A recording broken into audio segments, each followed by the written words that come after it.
Olá, é com grande satisfação que damos início a mais um painel tributário preparado pela equipe técnica da CCA Bernardon. Eu me chamo Reginaldo da Silva dos Santos, vou tratar da legislação federal, na sequência o colega Luiz Antônio irá tratar da legislação estadual e por último o colega André irá tratar da legislação previdenciária. Tocante à legislação federal, o primeiro assunto que a gente traz para apresentar aos senhores diz respeito à divulgação da nota técnica pela Receita Federal do Brasil relativa aos procedimentos de escrituração da FD Contribuições em atendimento à Lei Complementar número 224 de dezembro de 2025, que alterou, reduziu os incentivos e benefícios fiscais em 10%. A Receita Federal, em 30 de março, ela divulgou que os contribuintes que foram atingidos pela lei complementar, aqueles que sofreram redução dos benefícios fiscais e que envolve a tributação, mais especificamente de tributos na alíquota de 10% de PIS e COFINS, eles deverão prestar essas informações através da FD Contribuições. Então, o sistema da Receita fez atualizações, né? E aqueles contribuintes que têm os produtos que estavam com alíquota zero lá e que agora passaram a ser tributados em 10% da alíquota básica de PIS e COFINS, ou seja, as empresas do regime cumulativo que estavam com alíquota zero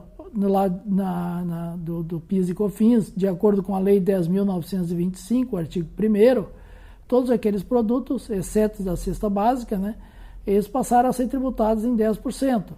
Um exemplo bem mais claro, adubos, defensivos, fertilizantes, sementes, né, todos esses produtos, eles passaram, insumos agrícolas, eles passaram a ser tributados em 10% da alíquota básica.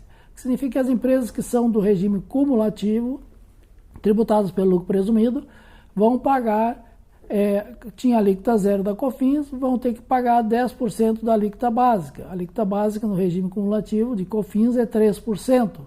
Então tem que pagar 0,3% de COFINS. A mesma coisa o PIS, que 0,65%, então vão pagar 10%, 0,065%. Então 10% das alíquotas básicas. O que a Receita veio esclarecer é que essa tributação ela continua lá para fins de CST, informação na FD Contribuições das notas fiscais, continua com CST 06, que é das alíquotas zero. Porém, essas informações de tributação vão se dar através de informações da nota fiscal, né? Então lá, na nota fiscal deverá constar o destaque de que a operação está sendo tributada de acordo com a Lei Complementar 224, certo? Na nota fiscal, então, deve constar essa informação lá no campo de registro de observações, esse destaque, que a tributação de acordo com a Lei Complementar 224. E na FD Contribuição, o registro, eles devem ser feitos lá no registro C110 nas informações complementares. Isso porque lá na nota fiscal, no CGML, não vai aparecer o destaque da tributação do PIS e da COFINS, e sim as informações. Na FD Contribuição, então, a apuração do valor desses 10% para fins de somar aos valores do débito do mês, do PIS e da COFINS, vai se dar lá nos registros M210 do PIS e M610 da COFINS, ou seja, vai haver um ajuste somando dentro dos débitos mais o valor dessa tributação de 0,10 de PIS e 0,10 de COFINS das alíquotas básicas. A alíquota básica, 3% e 0,65% do PIS, da COFINS e do PIS no lucro cumulativo, ou 7,6% e 1,65% no caso do regime não cumulativo. Além de somar no campo, no registro M210 e M610, o valor do PIS e da COFINS devido, 0,10 de cada contribuição, o contribuinte deverá ainda detalhar esses valores nos registros M220 e M620. Então, lá deverá ser feito detalhamento, nota a nota, né, desses ajustes. Então, através da especificação com o código 11, ajuste referente à redução linear dos incentivos e benefícios de natureza tributária, financeira ou creditícia, alíquota zero. Então, lá esse detalhamento vai ser feito e através de uma vinculação com o código 06. Então, uma especificação, os contribuintes que têm essa redução dos benefícios fiscais da ordem de 10%, em especial aqui nós estamos falando dos produtos que estavam com alíquota zero até 31 de março e que a partir de 1º de abril passaram a ter a tributação dos 10%. Então, esse detalhamento da FD Contribuições. E por último, nós temos ainda também, ligado à FD Contribuições, a Receita Federal informa que para aqueles contribuintes que sofreram redução, adequação nas alterações do PIS e da COFINS por força da Lei Complementar 228 de 2026, aquelas alinhamento e redução de tributo em função dessa crise do petróleo, as pessoas jurídicas deverão já acessar que as tabelas já foram ajustadas, as novas tabelas com essas alíquotas reduzidas, com as novas alíquotas reduzidas do PIS e da COFINS, praticamente vinculados aos produtos estratégicos do setor petroquímico. Então são esses os recados da legislação federal de hoje. Fique agora na sequência com os colegas Luiz Antônio, da área estadual, e André, da área previdenciária. Nos encontramos no próximo painel tributário. Um abraço a todos e até lá.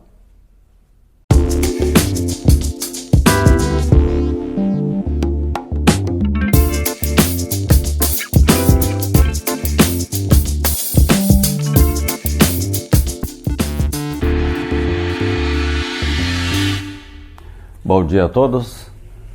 Hoje vamos abordar as recentes atualizações fiscais do Rio Grande do Sul divulgadas na semana passada.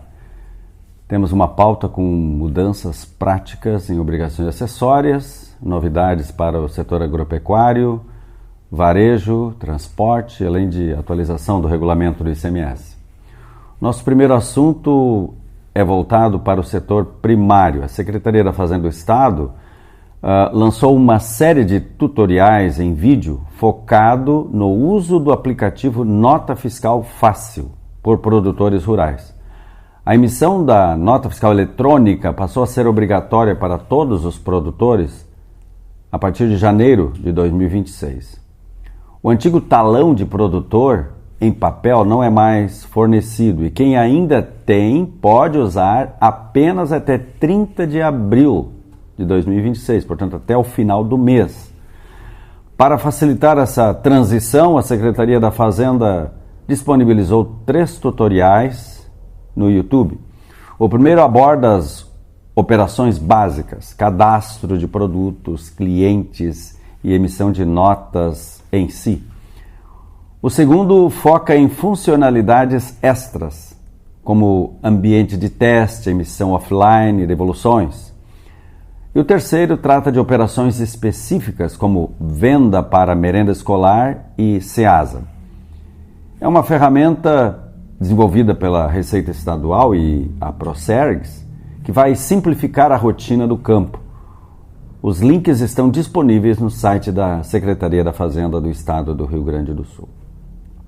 Avançando para o nosso segundo tópico, temos uma notícia para o comércio varejista, que já comentamos na semana passada, a expansão da GIA automática. Conforme notícia da Secretaria da Fazenda, a Receita Estadual está dando mais um passo na redução da burocracia. A partir da competência julho de 2026, os estabelecimentos varejistas poderão ser dispensados da montagem e entrega manual da GIA, a Guia de Informação e Apuração do ICMS. A própria Receita Estadual vai gerar a GIA diretamente a partir do arquivo EFD, a Escrituração Fiscal Digital, que a empresa já entrega no SPED. Ou seja, menos retrabalho e menos tempo gasto com obrigações acessórias. Essa medida já vinha sendo testada com bares e restaurantes desde 2025 e agora vai alcançar mais de 30 mil contribuintes. Passando agora para o setor de transportes e empresas que contratam frete, temos uma mudança que realmente é relevante sobre o CIOT, o Código Identificador da Operação de Transporte. A partir de 1º de junho de 2026, entra em vigor uma nova regra estabelecida pela JuSiniF, número 3 de 2026. O preenchimento do CIOT passará a ser obrigatório no MDFE, o Manifesto Eletrônico de Documentos Fiscais. Sempre que a empresa emitir um MDFE e contratar um transportador autônomo de cargas, o TAC, ou equiparado, o CIOT deverá constar no documento, esse documento, o MDFE. O layout do MDFE já foi atualizado para receber essa informação. É fundamental alinhar isso com os sistemas emissores e com as transportadoras parceiras para evitar rejeições de documentos e multas a partir de junho de 2026. Com relação às alterações no regulamento do ICMS do Estado do Rio Grande do Sul, tivemos a publicação de 3 decretos nesse início do mês de abril. O primeiro, referente ao diferimento para bobinas e chapas de aço, foi prorrogada até 31 de março de 2027 a hipótese de diferimento parcial do ICMS, o que exceder a 12% nas saídas internas promovidas por centro de distribuição das usinas produtoras para indústrias específicas. O segundo trata da área de livre comércio. O município de Pacaraíma, em Roraima, passou a integrar formalmente a área de livre comércio de Boa Vista, o que impacta as isenções do ICMS nas remessas de produtos industrializados nacionais para lá. O terceiro, quanto à substituição tributária de cosméticos. A partir de 1º de abril de 2026, o Estado de São Paulo foi incluído no regime de substituição tributária nas operações interestaduais com cosméticos, perfumaria e artigos de higiene pessoal. Assim, nas vendas ou compras desses produtos de São Paulo, é importante essa alteração, pois a tributação mudou. Por fim, um aviso de caráter humanitário e fiscal. A Receita Estadual publicou a Instrução Normativa 26 com o objetivo de esclarecer quanto ao JuSiniF 2 de 2026. Com isso, ficou dispensada a emissão e na prestação de serviços de transporte para remessas de mercadorias doadas para assistência às vítimas de calamidade pública no estado de Minas Gerais. Isso facilita e desburocratiza o envio de ajuda e donativos para parte das empresas gaúchas que desejam contribuir com a situação em Minas. Essas foram as principais atualizações tributárias dos últimos dias. Como vimos, temos desde simplificações de importantes detalhes como a GIA automática e a nota fiscal fácil e até novas obrigatoriedades como o CIOT no MDFE. Para outras informações importantes, inclusive das áreas federal e previdenciária, acesse o boletim informativo divulgado ontem no site da CCA Bernardon, www.cca.com.br. Você também pode acessar calendários de obrigações, circulares e notícias da área tributária. Fiquem agora, então, com o colega André, que vai apresentar as alterações na legislação previdenciária. Agradecemos a audiência e desejamos a todos um bom dia e uma ótima semana. Até o próximo painel tributário da CCA.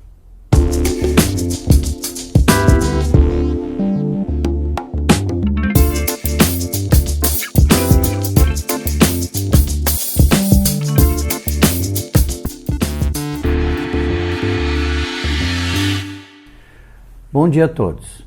No encontro da semana passada, tratamos do acréscimo da alíquota de retenção do Fundo Rural a partir de 1º de abril nas compras dos produtores rurais pessoas físicas e informamos que essa passaria de 1,5% para 1,63%. Contudo, ao longo da semana, a Receita Federal informou que será mantida a alíquota de 1,5% para os produtores rurais pessoas físicas, enquadrados como segurados especiais, que são aqueles agricultores familiares, pescadores, artesanais e extrativistas que trabalham em regime de economia familiar. Isso significa que os adquirentes da produção rural de pessoas físicas precisarão atentar para verificar qual a categoria do produtor. Se for segurado especial, irá reter 1,5%. Caso contrário, reterá 1,63%, salvo se optante por contribuir sobre a folha de salários, hipótese em que a retenção será de apenas, do Senar, de 0,2%. Uma das formas de verificar a categoria do produtor é solicitar cópia do seu CAEPF, pois nesse constará o seu enquadramento previdenciário. Informamos que, tendo em vista a exclusão do segurado especial da redução dos benefícios fiscais, instituída pela Lei Complementar nº 224 de 2025, a nota técnica FD-REINF 01/2026 foi republicada com as alíquotas corrigidas. Segundo a nota, com a possibilidade de aplicação de alíquotas diferentes nos indicativos de aquisição que abrangem tanto o segurado especial quanto o produtor rural pessoa física, os valores a serem enviados para a DCTF com a origem no evento R255 passam a ser, a partir de abril, os informados nos campos indicativos de aquisição.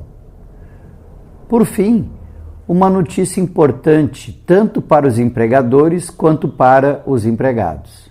Foi sancionada a Lei 15.371, que instituiu o salário paternidade, prevendo que a sua licença será concedida ao empregado em razão de nascimento de filho, de adoção ou de guarda judicial para fins de adoção de criança ou de adolescente, sem prejuízo do emprego e do salário. A sua aplicação será de forma gradativa, com 10 dias de licença a partir de 2027, 15 dias a partir de 2028 e 20 dias a partir de 2029. Da mesma forma aplicada ao salário maternidade, o salário paternidade poderá ser pago diretamente pelo INSS ou pela empresa, com compensação em moldes semelhantes ao salário maternidade. Será vedada a dispensa arbitrária ou sem justa causa do empregado no período entre o início do gozo da licença paternidade até o prazo de 1 mês após o término da licença, sob pena de indenização. Com isso, concluímos o painel tributário de hoje. Desejamos a todos uma ótima semana.